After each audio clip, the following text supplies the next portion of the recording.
Jacques. Ali. Comment allez-vous? Très bien, merci. Je vous en prie. Alors, qu'est-ce qu'il me vaut cette visite impromptue et si j'ai bien compris, si urgente? Des nouvelles désagréables. Jacques, je dois vous mettre en garde contre tout propos insultant à l'égard de l'Iran, qui mettrait rapidement un terme à notre conversation.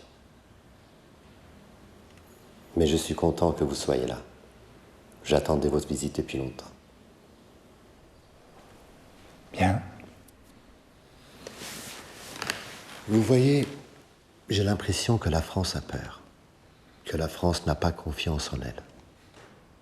La France ne doit pas craindre d'améliorer ses relations avec l'Iran. Ça ne nuirait en rien à ses rapports avec le monde arabe. L'Iran connaît des gens.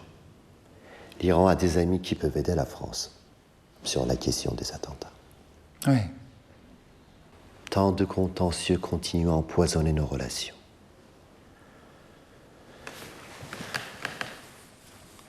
Imaginez la détresse de nos familles, dont les enfants meurent sous les armes de l'Irak, livrés par votre pays. Alors que l'Iran n'obtient aucun armement français, qui est pourtant l'un des meilleurs au monde. La France a fait preuve de beaucoup de négligence, en laissant traîner, en ne respectant pas sa parole. Mais le contentieux au Redif n'est pas tout. Alors quoi? Le président Mitterrand pourrait user de son droit de grâce pour les faire libérer, c'est en son pouvoir. Nous connaissons bien votre constitution.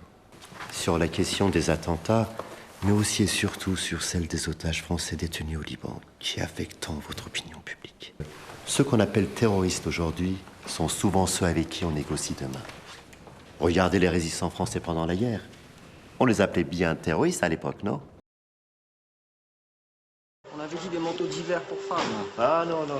T'as pas précisé ni pour hiver ni pour femmes. Tu m'as dit manteau. Ça, c'est un manteau. De toute façon, depuis le début, c'est compliqué avec le Polac. Qu'est-ce qu'il dit, le Polac? Non, m'insulte, là? non, il est juste pas un peu déçu du tout. Il est déçu? Tu lui dis que j'ai la meilleure sable de la région. S'il n'est pas content, il va voir ailleurs. Farid, yalla. C'est pas des clients qui m'en manquent, hein. Et des beaucoup moins compliqués qu'eux. Vous appelez ta gueule. Pendant 2 jours, des manteaux d'hiver pour femmes, ça va? J'en sais rien. Ils me font chier, merde. To merde. Oui, merde. Kto merd? Czy Polak? Gówno? Oui, merde. Zabiję Qu'est-ce qu'il a? Powiedział pierdolony Polak! Ty myślisz, że nie zrozumiał? W dupę jebane razy!